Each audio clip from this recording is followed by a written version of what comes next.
Hello வணக்கம், இது உங்கள் சிவி ஜோன் சொல்லணும். எப்படி இருக்கீங்க? இப்போ பார்த்தீங்கன்னா ஓ கையா ஓ மஞ்சி என்ன சொல்கிறதுனா, நேற்று ஒரு அழகான மூமெண்ட் நடந்துச்சுன்னு சொல்லிட்டு நம்ம எல்லோரும் பேசியிருப்போம். கமருதீனுக்கும் விஜய் பார்வதிக்கும் காலையில் பார்த்தீங்கன்னா வேக்கப் சாங்கில் வந்துட்டு பிக் பாஸ் வந்துட்டு ஆகாயம் அப்படின்னு சொல்லிட்டு ஒரு பாட்டை போட்டிருந்தார். சம்திங் ஸோ ரொம்ப அழகாக போயிட்டு இருந்தது. அதில் வந்து அந்த தேன் கூட்டில் ஒரு களத்துக்கு போட்டால் அந்த தேன் வந்து கொட்டும் பார்த்திங்கன்னா, அந்த மாதிரி நம்மளுக்குலாம் இப்போ வந்துட்டு ஒரு ஷாக்கை கொடுக்குறாங்க.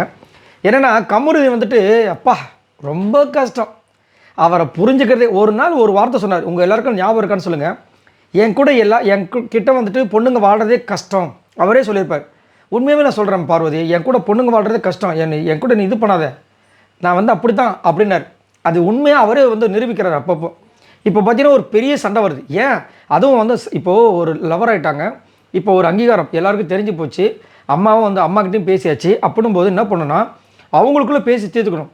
இது லவராக இருந்தாலும் சரி, லவர்ஸாக இருந்தாலும் சரி, கணவன் மனைவியாக இருந்தாலும் சரி, அவங்களுக்கு ஒரு பிரச்சனைனா மூணாவது மனுஷனை உள்ளே இறக்காமல் நம்மளோட விஷயங்களை வெளியே காட்டாமல் நம்மளுக்குள்ளேயே முடிச்சுக்கிட்டோன்னா அது அப்படி போயிடும். ஆனால் அதை வந்துட்டு தெரியப்படுத்துகிற மாதிரி பண்ணால் என்ன பண்ணுவாங்கன்னா, வெளியில் இருக்கவங்க இவங்க மேலே ஒரு காண்டில் ஒருத்தவங்க ஒரு சர்டன் பீப்புள்ஸ் இருப்பாங்க, அவங்க மேலே ஒரு காண்டில் ஒரு சர்டன் பீப்புள்ஸ் இருப்பாங்க. அவங்க என்ன பண்ணுவாங்க, வகையாக மாட்டுக்குச்சு 2 ஆடுன்னு சொல்லிட்டு அவங்கவுங்க கருத்துக்களை வைக்கும்போது தான் இது பெருசாக நடந்து வெளியில் பார்த்தீங்கன்னா டைவர்ஸ் வரைக்கும் போகும். உள்ளே பார்த்தீங்கன்னா இப்போ பெரிய வரைக்கும் போகுது. ஸோ அந்த தப்பை வந்து கமருதீன் அப்பப்போ பண்ணுறாரு. என்ன சொல்கிறதுன்னு தெரியல. சரி, அதெல்லாம் பார்க்கலாம். அதுக்கு முன்னாடி பார்க்குற எல்லாருமே நம்மளோட சேனலை சப்ஸ்கிரைப் பண்ணிட்டு பாருங்கள், லைக் பண்ணுங்கள், கமெண்ட் பண்ணுங்கள், ஷேர் பண்ணுங்கள். இப்போ வாங்க அந்த வீடியோக்குள்ள போகலாம். உண்மையிலே நம்ம கண்ணு தான் பட்டிருக்குமான்னு தெரியல, ரொம்ப கஷ்டமாக இருக்குது. ஏன் கமருதீன் இந்த மாதிரி பண்ணுறான்னு ஒன்றும் புரியல. 2 பேரும் உட்காந்து அழகாக சாப்பிட்டுட்டு இருக்காங்க. எல்லா ஃபேமிலி போயாச்சு. இப்போ பெஸ்ட்டு ஒஸ்ட்டுன்ற ஒரு பிரச்சனை வரப்போகுது. சரிங்களா? எல்லாருமே வந்துட்டு பிளானை போட்டாங்க. பெஸ்ட்டு ஒஸ்ட்டில் வந்து டப்புன்னு வந்து ஒஸ்ட்டில் வந்து கமருதீன் விஜய் பார்வதி தான் போடுறதுக்கு பிளானை போட்டாங்க. ஏன்னா வீடு சுத்தமாக நேற்றே பேசியிருப்பாங்க காலையில். அதுவும் அந்த குரூப் அன்பு குரூப் வந்து ஃபுல்லாக சொல்லிட்டாங்க. வேலையை சொல்லவும் மாட்டுறாரு. அதுக்கப்புறம் வந்துட்டு யாரையும் போய் கேட்க மாட்டுறாரு. விஜய் பார்வதிக்கு இவர் எடுபடி வேலை செய்கிற மாதிரி பண்ணுறாரு. இப்படி நிறைய விஷயங்கள். அடுத்தது யாரை போடுறது யோசிச்சுட்டு இருப்பாங்க. கண்டிப்பாக விஜய் பார்வதிக்கு போடலாம். ஏன்னா வெசல் வாஷி ஒழுங்காக பண்ணலான்னு ஒரு இது பண்ணுவாங்க. இதே இது வந்துட்டு இப்போ அரோரா வந்து இந்த ஹவுஸ் கிளீனிங் இருக்காங்க. ஹவுஸ் கிளீனிங் ஃபுல்லாகவே இல்லை. இது யாராவது கேட்பாங்களா? கேட்க மாட்டாங்க. ஆனால் இதே இது இப்போ முன்னாடி எபிசோட் சீசன்ஸ்லாம் பார்த்தீங்கன்னா நம்ம கமலஹாசன் அவர்கள் இதை மட்டும் சொல்கிறீங்களே, ஏன் மற்றது சொல்ல மாட்டீங்க? பயமா இல்லை உங்களுக்குள்ளேயே வந்துட்டு ஏதாவது பண்ணிக்கிறீங்களா அப்படி இதுன்னு கலாய்ப்பார்ல. இவர் அதெல்லாம் பண்ண மாட்டார். அங்கே என்ன நடக்குதோ அதை அப்படியே பேசுவார். அதில் என்ன சண்டை வந்துச்சுன்னா சொல்லுவார்.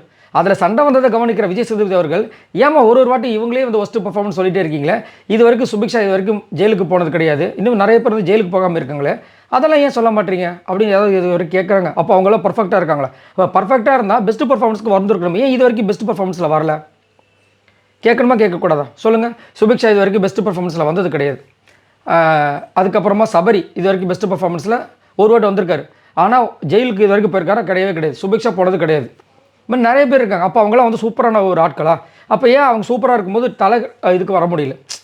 அவங்க எல்லாரும் பெஸ்ட்டுக்கு நீங்கள் தேர்ந்தெடுக்கிறீங்கன்னா அப்போ கண்டிப்பாக தலை போட்டியில் அவங்க வின் பண்ணியிருக்கணும். அதுலேயும் வின் பண்ண முடியாது. புரியுதுங்களா? அதாவது தலை போட்டியில் வந்துட்டு அந்த ஒரு சப்போர்ட் வரும் பார்த்திங்கன்னா, அதுலேயும் இல்லை. ஸோ நிறைய விஷயங்கள் போட்டு அதை கேட்க மாட்றாங்க. இப்போ இங்கே வந்துட்டு பெஸ்ட்டு ஒஸ்ட்டு அப்படின்ற ஒரு விஷயம் பிரச்சனை வந்திருக்குமான்னு தெரியல. கமருதீன் தான் அதை ஆரம்பிக்கிறார். என்ன சொல்கிறாரு, நீ உன்னை வந்தவங்களாம் என்ன சொன்னாங்க?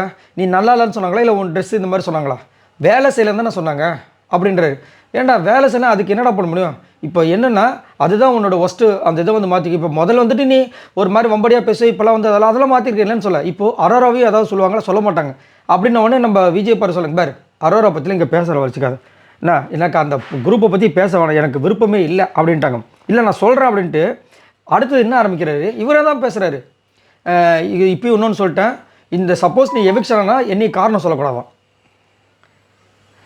முதல்ல இவங்க எவிக்ஷன் ஆகிற உங்கள் வாயில் வரலாமா? லவ்வருன்றீங்க, நேற்று வந்துட்டு ஹார்ட் பீட் துடிக்கிற அளவுக்கு கட்டி பிடிக்கிறீங்க. இன்றைக்கி எவிக்ஷன் ஆனால் என் பேரை சொல்லக்கூடாதுன்னா என்ன புரியல? நீங்கள் என்ன எதிர்பார்க்குறீங்களா? என்னையா நடக்குதுன்ற மாதிரி இருக்குது. அதுக்கப்புறம் வந்துட்டு பார்த்தீங்கன்னா அவங்க நான் சொல்லுவேன்றாங்க, நீ சொல்லக்கூடாது. சப்போஸ் இந்த வாரமே நீ எவிக்டானா கூட என் பேரை சொல்லக்கூடாதான். இது விக்ரம் கனி கூட வந்துட்டு ஒரு வாட்டி தான் பேசினாங்க. இவர் ஒரு வாரமாக இந்த பொண்ணு வெளியே போன நினைக்கிறார் போல இருக்குது. அப்புறம் லவ்வரு, கல்யாணம் பண்ணிக்கணும், குழந்தை பார்த்துக்கணும், ஆஹா ஓஹோ பேஷ் ரொம்ப நன்னியாக இருக்குது அப்படின்ற மாதிரி இருக்குது. அதுக்கப்புறம் இவங்க அப்போ காண்டாடுறாங்க. ஆமாம் நான் சொல்லுவேன், வந்தவங்க எல்லாருமே சொல்லிட்டாங்க நீ தான் காரணம், உன் கூட வந்துட்டு நான் லவ் ட்ராக்கில் போனதுக்கப்புறம் என் கேமை பாதிச்சுன்னு சொல்கிறாங்க. இப்போ என்ன அதுக்கு அப்படின்றாங்க. அதெல்லாம் நீ சொல்லக்கூடாது, போத்தனே சொல்லிட்டான், தனியாக விழான்னு சொல்லிட்டாங்க அப்படின்றாங்க. அதுக்கப்புறம் வந்துட்டு நான் என்னைய வந்து ஏன் இது வரைக்கும் பெஸ்ட்டாக இது பண்ணியிருக்காங்கன்னா, நான் வேலையும் செஞ்சுருக்கேன், என் டாஸ்க்கையும் பண்ணியிருக்கேன், நீ என்னத்த பண்ணன்றாரு. இங்கே பாரு, நான் பண்ணிட்டு தான் இருக்கேன், நான் வேலை செய்யலைன்னு சொல்லாத எனக்கு காண்டாகுதுன்றாங்க அவங்க. நீ வேணால் சொல்லு, நான் வந்துட்டு லேட்டாக செய்வேன்னு சொல்லிட்டு, ஆனால் சுத்தமாக நான் செய்யலைன்னு சொல்லாத அப்படின்னு இவங்க சொல்கிறேன். அதானே உண்மை. செய்யாமல் இருந்தால் விட்டுருப்பாங்களா? செய்கிற இதுக்கே 1000 நோட்டீஸை சொல்கிறாங்க, இதில் செய்யாமல் விட்டால் மட்டும் விட்டுருவாங்களான்னு என்னத்த சொல்ல. அது மாதிரியே டெவலப் ஆகிட்டே போகுது. அதுக்கப்புறம் பார்த்தீங்கன்னா அவங்க கலாச்சாரங்க, ஆமாப்பா நீங்கள் வந்து செய்கிற வேலை வந்து தெரிகிற மாதிரி செய்கிறீங்க, நான் தெரியாத மாதிரி செய்கிறேன், அவ்வளோதான், கேமராவில் பதிவாகாத மாதிரி இருக்குது அப்படின்றாங்க. அதுக்கப்புறமா வந்துட்டு இந்த மாதிரி சொன்னோன்னே, இங்கே பாரு அதெல்லாம் சொல்லக்கூடாதுன்னு சொல்லிட்டு எந்திரிச்சு போகிறேன், உங்ககிட்ட எனக்கு பேச விருப்பம்லாம் போகிறேன். அப்போ எனக்கும் விருப்பம் இல்லை. அவங்க ஒரே ஒரு அர்த்தம் சொல்கிறாங்க, அதாவது ஒரு லவராக, அதாவது நமக்குள்ளே பேசி முடிக்கிற விஷயத்த இப்படி சத்தம் போட்டு கத்தி நீ ஊற கொட்டுற பற்றியா, அதுவே எனக்கு சுத்தமாக பிடிக்கலன்ற மாதிரி ஒரு மாதிரி பேசிடுறாங்க. அவரும் வந்து எனக்கும் பிடிக்கலன்னு சொல்லிட்டு சிரிச்சிட்டு போகிறாரு. இவங்க காண்டாகிட்டு இப்படி போகிறாங்க. இந்த பக்கம் கனி, திவ்யா, அந்த பக்கம் சபரி எல்லாரும் ஒரு மாதிரி பார்க்குறாங்க. இவங்க 2 பேருக்கும் வேறு வேலை இல்லை அப்படின்ற மாதிரி. அப்படி தானே நினைப்பாங்க. இவங்களே வந்துட்டு இப்படி மூஞ்சில் கறி பூசிக்கிற மாதிரி இந்த மாதிரி பண்ணுற விஷயங்கள் இது அவங்களுக்கு மட்டும் கிடையாது, நம்மளோட லைஃப்லையுமே ஒரு 2 பேருக்குள்ள நடக்கிற விஷயங்கள், ஆண் பெண், அது லவராக இருந்தாலும் சரி, கணவன் மனைவியாக இருந்தாலும் சரி, அப்படியே அவங்களுக்குள்ளேயே பேசி முடிச்சிடணும், வெளியே கொண்டே போகக்கூடாது. கொண்டு போனோன்னா அவங்களுக்கு ஏற்ற மாதிரி அந்த பிரச்சனையை வளைப்பாங்க. இப்போ வளைய போகுது பாருங்கள். சரி, இதை பற்றி உங்களோட கருத்துக்களை சொல்லுங்கள். பாய் நண்பர்கள்.